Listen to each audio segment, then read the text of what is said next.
Hey there, you, me, and DC fans, and welcome if you're new. I am the stepson of Krypton, Mantis. and today we are diving back into the Absolute Universe. This time, though, doing things a little bit different. We are actually doing issues 6 and 7 of Absolute Superman. Mantis, are you ready to get into this? I am. I haven't read these yet. Preface: I haven't read these yet, but I know, discussing with you off the camera or off the video, I should say, that these last two are your favorite of the entire Absolute uh, line of comics of all of them. So, yes, I am ready. Yes, they have been. And guys, hopefully by the time we get through this synopsis, they will be yours as well if you haven't read them. So, without further ado, we are going to go ahead and jump on into Absolute Superman issues 6 and 7.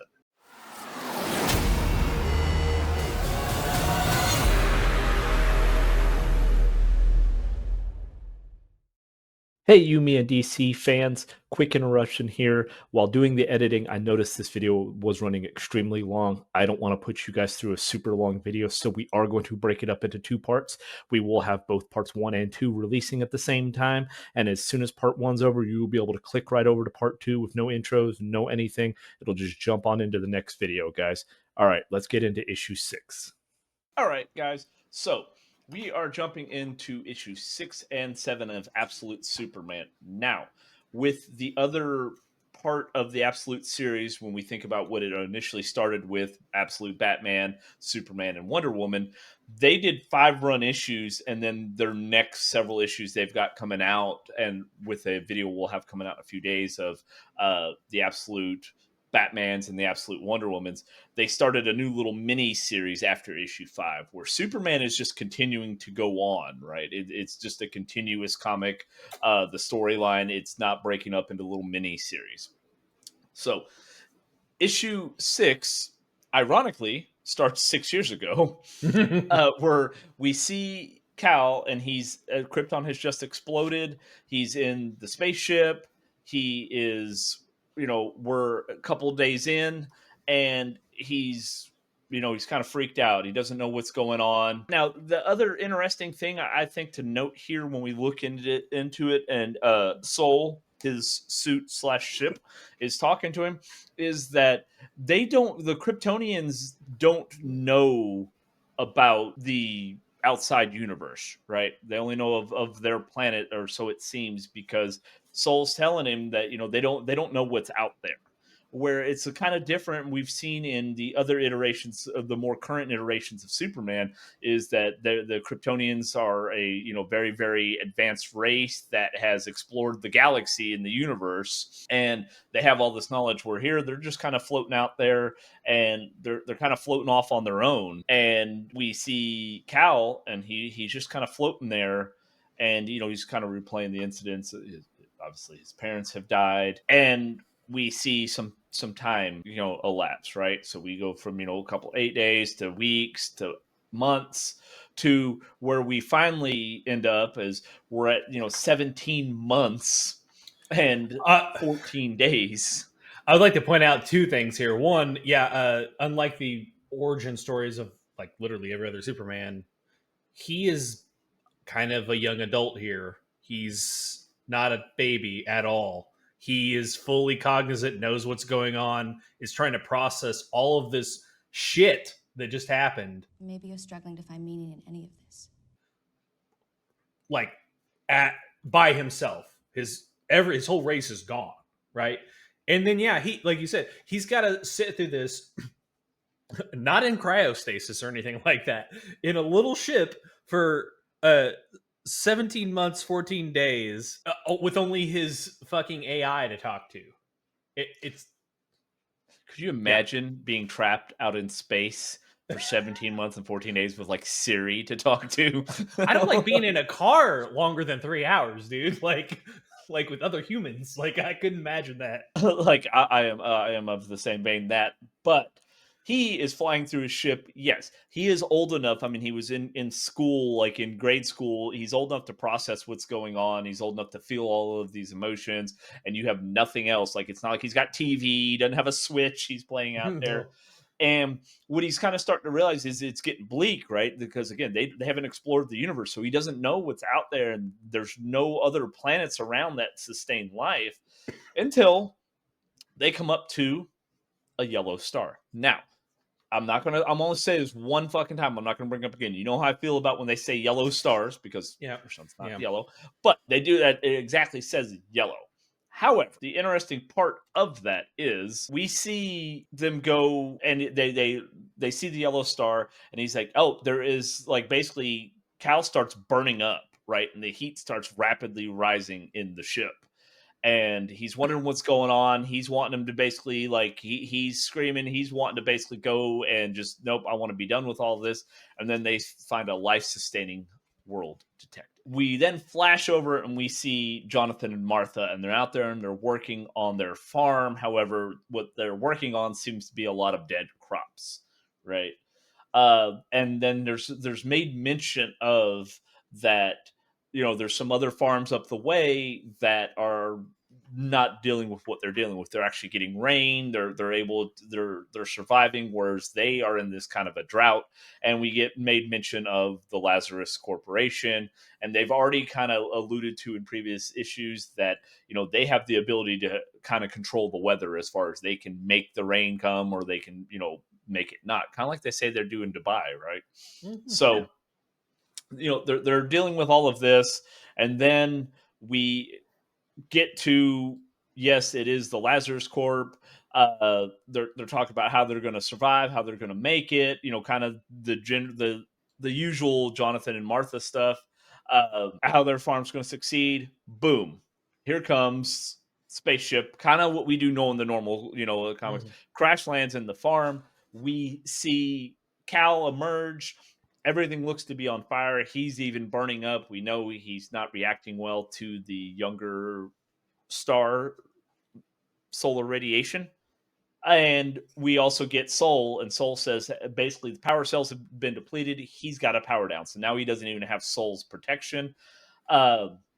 So he's screaming, right? He's not reacting well to the environment, to the atmosphere. And we see that Jonathan and Martha go over to the crash site. They see this young boy. He's calling out, and then he kind of collapses, and they're there. They're talking about, you know, obviously calling 911, and they take him in, right, as normal Kents, right, being good-hearted people. You know, it's nice to know that even in this darker universe that the Kents have not changed. They are still salt of the earth beings. Although Jonathan looks a little pudgy, so maybe he's been drinking too many beers. No, it's TV, man. Camera adds a couple 100 pounds.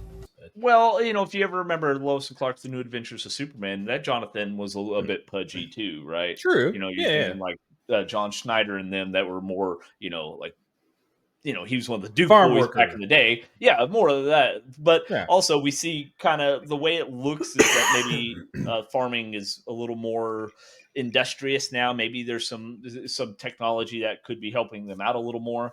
But we see Martha, she's got Clark in, you know, they're trying to take care of him. However, they don't know what's going on, right? Like Clark's levitating above the bed. You know, I was gonna say, like when I first saw this, I was like, this looks like they're popped right out of The Exorcist. Like Clark looks like he's possessed by a demon.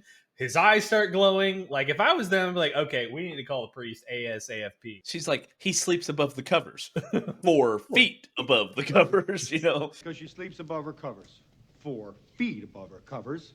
Yeah. Ghostbusters reference for anybody. Yep. So yeah, then they don't know what's going on.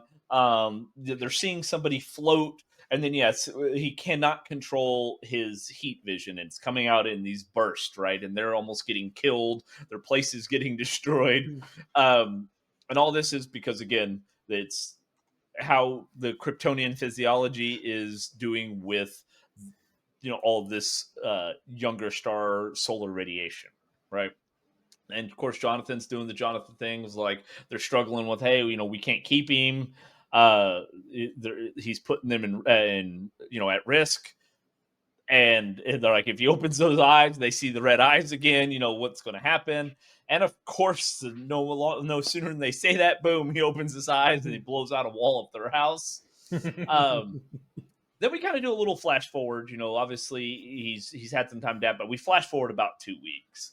And in good old fashioned, even in Smallville, everything else, like in the show, we see Jonathan working on a broken down tractor, and he gets a hand from good old Cal, right? Except it's lifting the tractor up with one hand.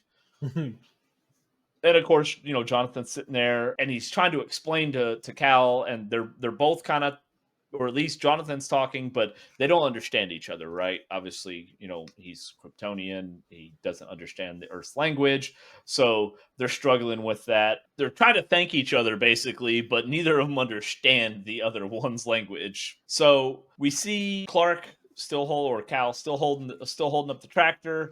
They're talking with he's talking with Martha again, and they're talking about, like, obviously why he came to this, because again, they don't know. He just crash landed in the field. For all they know, he came searching for something. So they're trying to have some dialogue going with him, and it's not going very well because again, they can't understand each other. So Cal's in there. He's starting to work on their tractor when Soul appears. Soul comes back online. Obviously, he got some charge. And the first thing Cal asks him to do is, hey, I need you to figure out what language these guys are speaking and do a little, illegal download of it so they can actually communicate.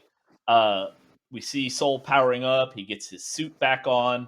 And next thing you know, he fixes the tractor, and he's going back to, if you remember, and I believe it's the first issue, his mom was very, very mechanical. His mom was doing the fix it. So we kind of have that. We relive a little bit of that moment when he's sitting under there, trying to fix the tractor. And finally, then he comes out and says, hey, like, my name's Kal-El. And he's like, and I fixed your tractor. And of course, Jonathan's like, my God.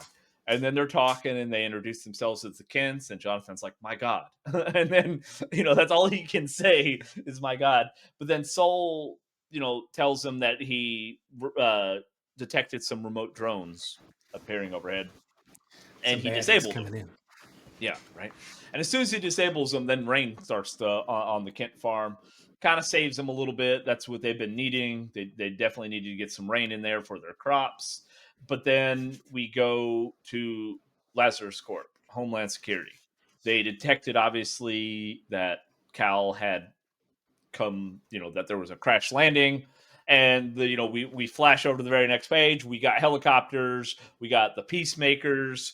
Everybody's coming down here to figure out, and they can detect. They see that they have no information on Cal. They don't know who he is. He's not in any of their systems. So they're trying to take him in. And of course, the Kins kind of get pushed around a little bit. Jonathan gets punched a couple of times. They're trying to take Cal in, and they're like, wow, he's very, very strong. Then we see Soul, and Soul tells him, I cannot allow you to be captured by these men. And then we see a big burst of his strength. Finally, then the peacemakers, they get to see Cal's strength. He literally flips over their tank looking thing that they've got going on there, and they're all standing around. And the Kents, in true Kent fashion, tell him, hey, just go, save yourself, get out of here. Then we flash over and we see he shoots straight up into the sky.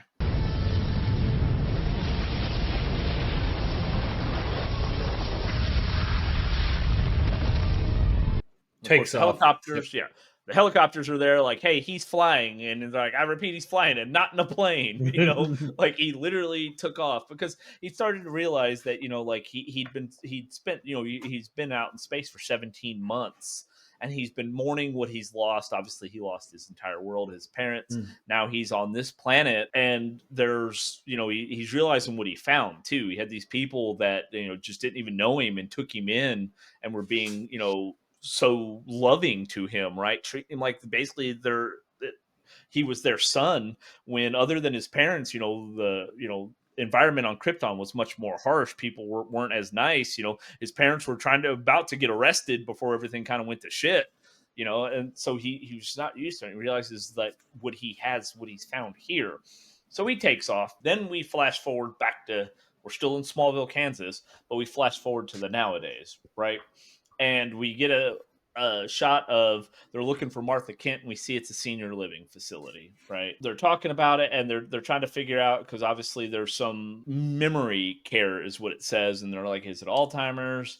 Yeah. And they're like, "Are you a relative?" And of course, we see Lois, and she's like, "I'm a friend of the family." And it kind of reminded me on Man of Steel when Lois kind of backtracks Superman all the way back to Smallville. She's like, "I'm a friend of your son," and Right. it's like how she tracked him down. Yeah. I kind of got that vibe off of when I read this part here. We see that, but then we immediately flash to the Nevada desert, and we see the Lazarus Corp Research and Development Center, right? And they're talking about Agent Lane, obviously, and how she's this great investigator and all this. Because again, remember, in this, she's an agent of theirs, but how she kind of wanted to break from the original 5 episodes. She wanted to break from them basically using the Brainiac computer to write the reports where she wanted to do the writing. Got the little bit of journalism in there, Little bit. and now she's doing the investigating.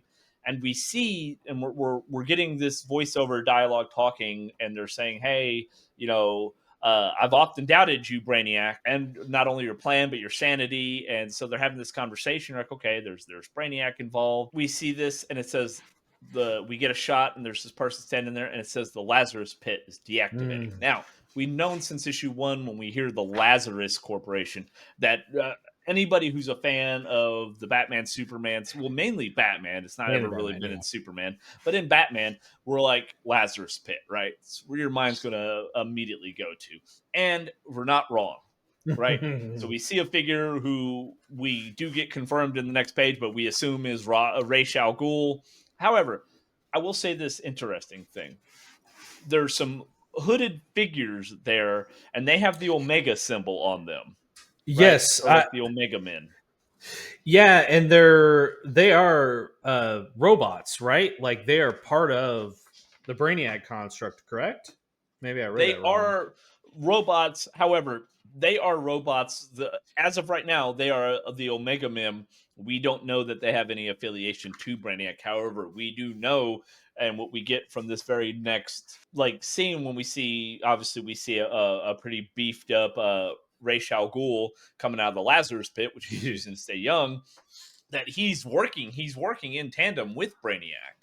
However, the Omega Men there seem to be, the hooded figures seem to be working for Ra's.